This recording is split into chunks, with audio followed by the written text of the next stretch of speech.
Selamat malam Bapak-Bapak, Ibu-Ibu, Saudara-saudara sekalian. Bagi yang mendengarkan firman Tuhan pada hari ini, renungan pada malam hari ini sebelum kita beristirahat, biarlah renungan pada malam hari ini bisa mengingatkan kita akan kebaikan Tuhan, akan teguran Tuhan, atas berkat-berkat Tuhan yang berlimpah dalam kehidupan kita.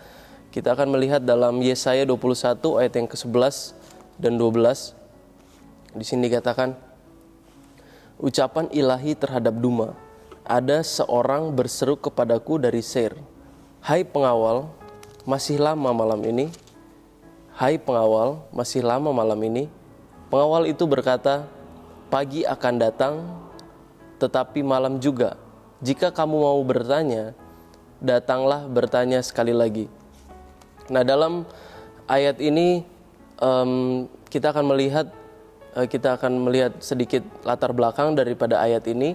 Nah, di sini Duma itu adalah keturunan Esau, dan Seir itu adalah daerah pegunungan yang Tuhan berikan kepada Esau. Nah, pegunungan Seir ini adalah milik daripada Esau. Nah, pegunungan ini dataran yang tinggi dan dataran yang kering. Bisa dibilang seperti padang gurun di pegunungan Seir ini. Nah, di sini dikatakan bahwa ada suara dari daerah Seir. Ada suara dari keturunan-keturunan Esau, dan keturunan Esau ini berseru. Dikatakan, hai pengawal, masih lama malam ini, sampai 2 kali.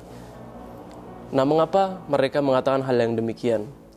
Dalam perkataan ini, dalam pertanyaan ini, itu tersirat sedikit ada keluh kesah, ada mereka sedikit kebingungan, kapan usai malam ini? Kapan datangnya pagi? Apa yang akan terjadi di kemudian hari? Nah, sebelum kita akan melihat apa yang benar-benar dimaksudkan dengan pertanyaan ini dan apa jawaban dari pengawal, kita kembali kepada cerita Yakub dan Esau. Saya yakin dan percaya kita semua banyak yang tahu cerita tentang Yakub dan Esau. Dan Yakub dan Esau ini mereka adalah saudara kembar. Mereka dilahirkan dari ibu yang sama, mereka kembar. Nah, Esau dia memiliki suatu bentuk fisik yang lebih unggul daripada Yakub. Esau dikatakan dia suka berburu, dia suka tinggal di padang, dia adalah orang yang liar. Nah, Yakub adalah orang yang suka tinggal di rumah bersama orang tuanya. Nah, jadi Esau memiliki keunggulan atas Yakub di bidang fisik. Jadi fisik Esau ini lebih unggul daripada Yakub. Nah, walaupun Esau memiliki keunggulan di atas Yakub, memiliki kelebihan daripada Yakub, Esau memiliki kekurangan. Nah, kekurangan Esau itu adalah dia tidak berpikir panjang. Dia orangnya tidak berpikir panjang. Dia orangnya tergesa-gesa, cepat memutuskan sesuatu. Dia tidak memikirkan jangka panjang, tidak memikirkan masa depannya, tidak memikirkan apa yang akan terjadi, konsekuensi dari setiap tindakannya. Dia tidak memikirkan semuanya itu. Oleh sebab itu, kita mengetahui bahwa karena kelemahan Esau inilah ia menukarkan hak kesulungannya dengan sepiring sup kacang merah kepada Esau. Hak kesulungan yang harusnya dimiliki Esau, hak kesulungan itu berbicara tentang berkat Tuhan yang luar biasa. Berkat Tuhan atas keturunan Esau sampai anak dan cucunya. Dan dia tidak melihat hal itu, dia tidak memperdulikan hak kesulungannya, dan dia menukarkan dengan sepiring sup kacang merah. Dia menukarkan kemuliaan Tuhan dengan kenikmatan sesaat, dengan hanya mengikuti hawa nafsunya. Dan pelajaran yang bisa kita ambil dari sini ya, mungkin sebagian dari kita, dan semoga tidak ada, yang sering kita menukarkan kemuliaan Tuhan dengan kenikmatan sesaat, dengan memenuhi hasrat tubuh ini. Kita menukarkan apa janji Tuhan, kita menukarkan berkat Tuhan yang luar biasa yang sebenarnya Tuhan adakan buat kita hanya untuk kenikmatan sesaat. Dan ini yang dilakukan Esau. Dan akibatnya Esau melewatkan berkat yang luar biasa. Nah, berkat yang harusnya Esau diterima oleh Yakub. Dan berkat itu adalah pada Kejadian 27 ayat 28 dan 29, Allah akan memberikan kepadamu embun yang dari langit dan tanah-tanah gemuk di bumi, dan gandum serta anggur berlimpah-limpah. Bangsa-bangsa akan takluk kepadamu, dan suku-suku bangsa akan sujud kepadamu. Jadilah tuan atas saudara-saudaramu, dan anak-anak ibumu akan sujud kepadamu. Siapa yang mengutuk engkau, terkutuklah ia, dan siapa yang memberkati engkau, diberkatilah ia. Nah, berkat Tuhan kepada Yakub, hak kesulungan yang sekarang dimiliki Yakub, itu sangat luar biasa. Ada perlindungan, ada tanah yang subur, berkat-berkat secara jasmani, berkat-berkat kesehatan. Semua orang bangsa-bangsa akan tunduk kepada keturunan Yakub. Seharusnya itu dimiliki oleh keturunan Esau. Tetapi Esau terlalu meremehkan berkat-berkat yang akan diberikan Tuhan. Hanya untuk seperti yang sudah dikatakan, hanya untuk kenikmatan-kenikmatan saat. Nah, apa yang diterima Esau? Yang diterima Esau adalah kutukan dari ayahnya. Kebalikan daripada berkat.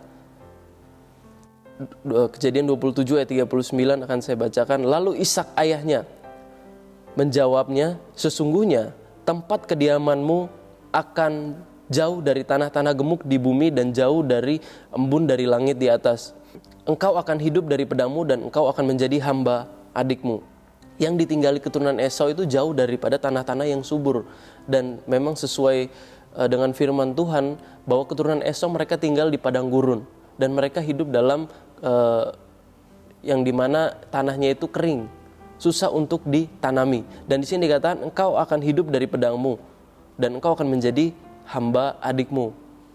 Kehidupan keturunan Esau, mereka akan hidup hasil dari kerja keras mereka, hasil dari kekerasan mereka, hasil dari pemberontakan mereka, hasil daripada pemberontakan mereka. Dan di sini dikatakan engkau akan menjadi hamba adikmu. Jadi keturunan Esau sudah ditetapkan Tuhan akan menjadi hamba dari keturunan Yakub. Keturunan Esau akan selamanya akan sujud kepada keturunan Yakub.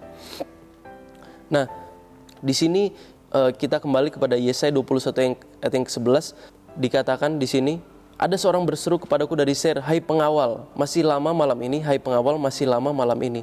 Nah, yang dimaksudkan dengan seruan ini adalah keturunan Esau yang berseru. Nah, keturunan Esau itu mereka seperti sudah dikatakan bahwa dia hidup di padang gurun, hidup dalam keadaan yang susah, tidak seperti bangsa Israel. Nah, ketika Tuhan menjanjikan bahwa keturunan Yakub akan menguasai keturunan Esau, itu digenapi dengan adanya Raja Daud dan keturunan-keturunan Raja Daud, Salomo dan seterusnya.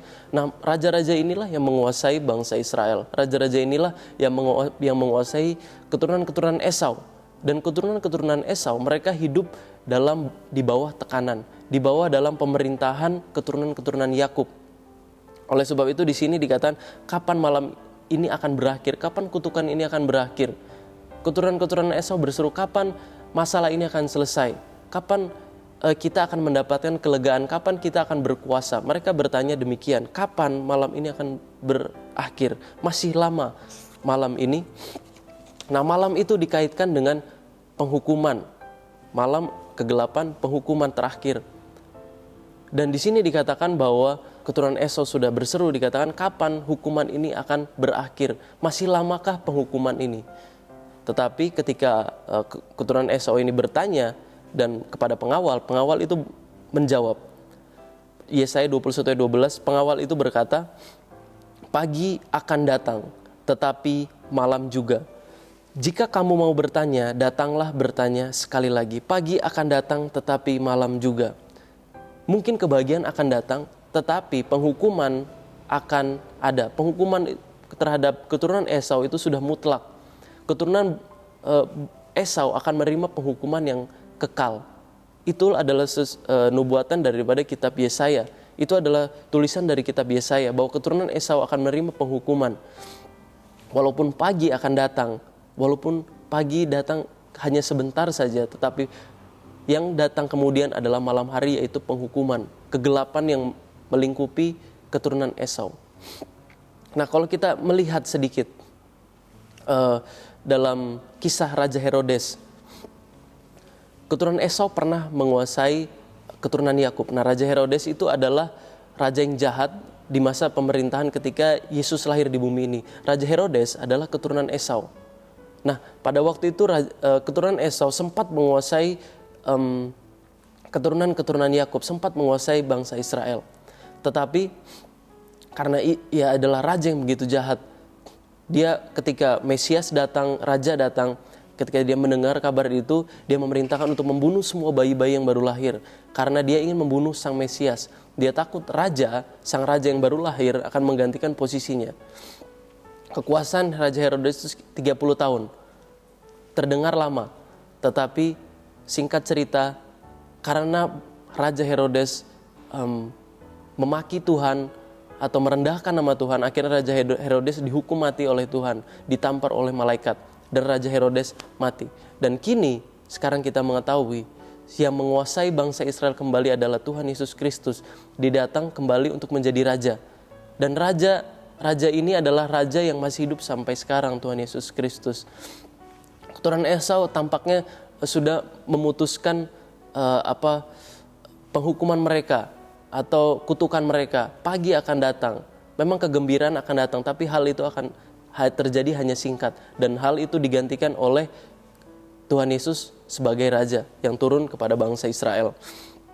Nah, kalau kita melihat dalam Yesaya 21 ayat 12 itu dalam terjemahan bahasa Inggris itu dikatakan, walaupun engkau bertanya lagi, aku akan memberikan jawaban yang sama. Pengawal sudah mengatakan pagi akan datang, tetapi malam juga. Ketika mereka datang, jawaban yang akan diberikan akan terus sama. Artinya, tidak peduli seberapapun yang mereka lakukan, malam itu akan selalu datang. Penghukuman itu akan selalu datang untuk keturunan orang-orang atau keturunan-keturunan Esau. Dan penghukuman itu sudah mutlak untuk keturunan-keturunan Esau, tidak bisa diganggu-gugat. Nah, sekarang siapakah keturunan-keturunan Esau?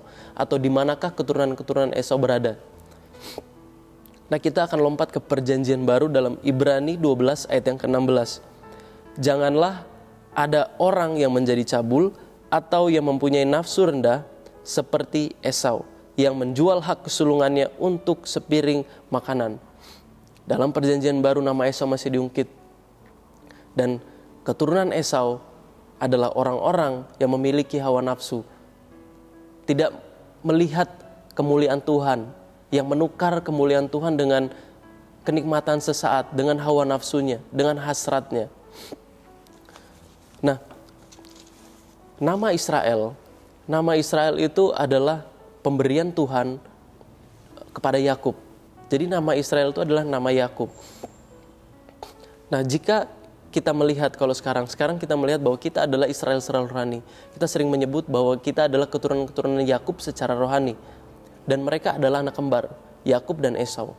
Jika ada yang namanya keturunan Yakub secara rohani, berarti ada namanya keturunan Esau secara rohani. Dan keturunan Esau yang secara rohani itu adalah orang-orang yang masih mengikuti hawa nafsunya, masih melakukan dosa, tidak memikirkan jangka panjang, tidak peduli dengan apa yang Tuhan janjikan, tidak peduli dengan karya keselamatan yang Tuhan Yesus berikan. Mereka tidak memikirkan semuanya itu.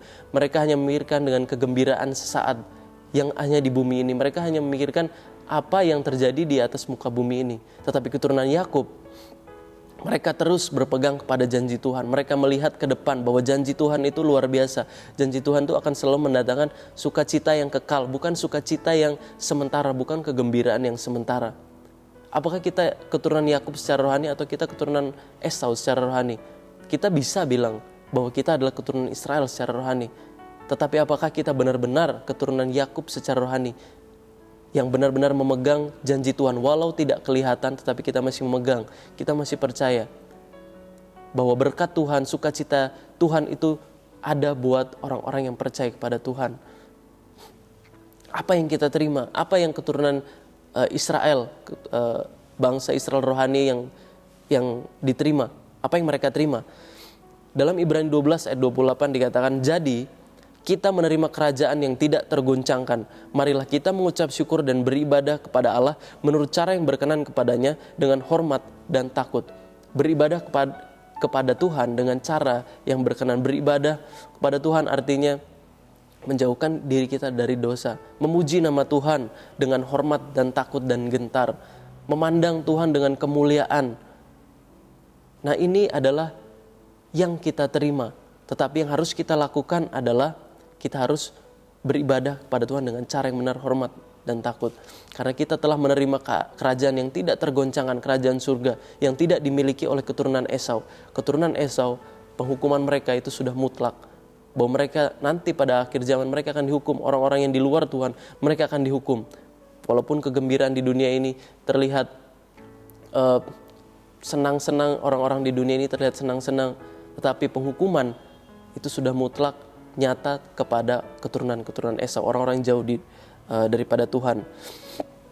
Nah, Yohanes 8 ayat 12 dikatakan, maka Yesus berkata pula kepada orang banyak, katanya, akulah terang dunia. Barang siapa mengikut aku, ia tidak akan berjalan dalam kegelapan, melainkan ia akan mempunyai terang hidup. Tuhan Yesus adalah terang dunia. Dia yang menyelamatkan saudara dan saya. Dia yang menyelamatkan seluruh isi bumi ini asal mau percaya kepadanya. Sementara keturunan Esau, orang-orang yang mengikuti hawa nafsu, mereka akan berakhir dalam kegelapan. Mereka berakhir dalam malam. Kita akan mendapatkan terang. Kita akan mendapatkan kemuliaan Tuhan melalui Tuhan Yesus Kristus. Tidak melalui dengan cara-cara lain, tapi hanya dengan satu cara, yaitu Tuhan Yesus Kristus, karena Dia adalah terang.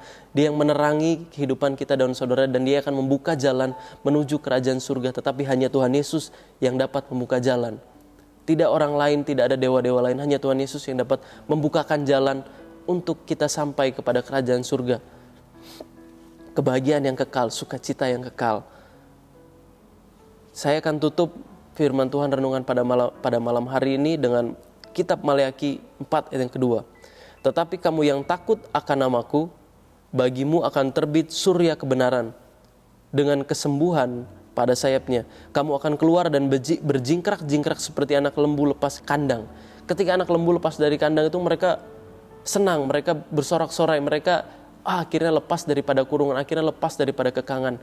Begitulah yang akan kita rasakan ketika kita menerima surya kebenaran.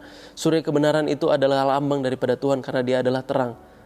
Dan kita telah menerima terang itu, dan kita akan bersuka cita ketika kita bertemu kembali kepada Tuhan yang Maha Kuasa. Kegembiraan kita, sukacita tidak ditentukan dengan kehidupan kita di dunia ini, tapi sukacita kekal kita itu ditentukan ketika kita berada di akhirat. Apakah kita berada bersama-sama Tuhan, bersama-sama dengan terang itu, atau kehidupan kita berakhir kepada malam, di dalam kegelapan. Biarlah renungan ini menjadi koreksi dalam kehidupan kita untuk menentukan siapa sebenarnya kita. Apa kita benar-benar Israel rohani yang percaya kepada Tuhan atau tidak, atau kita keturunan Esau yang hanya mengikuti hawa nafsu. Biarlah firman Tuhan ini juga menguatkan kita untuk melihat betapa Tuhan mengasihi kita, betapa Tuhan menjanjikan sukacita yang luar biasa dalam kehidupan kita. Biarlah supaya iman kita tetap terus teguh, tidak menukarkan kemuliaan Tuhan dengan hal-hal sepele. Kita tetap berpegang teguh kepada Tuhan yang Maha Kuasa, karena Dia memegang janji yang luar biasa, dan itu adalah hak saudara dan saya. Kita akan berdoa. Terima kasih Tuhan, terpujilah nama-Mu. Kaulah Tuhan yang Maha Kuasa, Engkau memberikan kami sukacita yang kekal, Engkau yang mewariskan kami kerajaan surga. Tuhan, biarlah iman kami dalam dunia ini bisa terus Engkau asah, biar menjadi iman yang murni, supaya kami tetap bisa berpegang teguh dan iman kami tidak tergoyahkan. Terima kasih ya Tuhan, terpujilah nama-Mu, sertai setiap langkah kami dalam nama Tuhan Yesus Kristus. Haleluya, amin.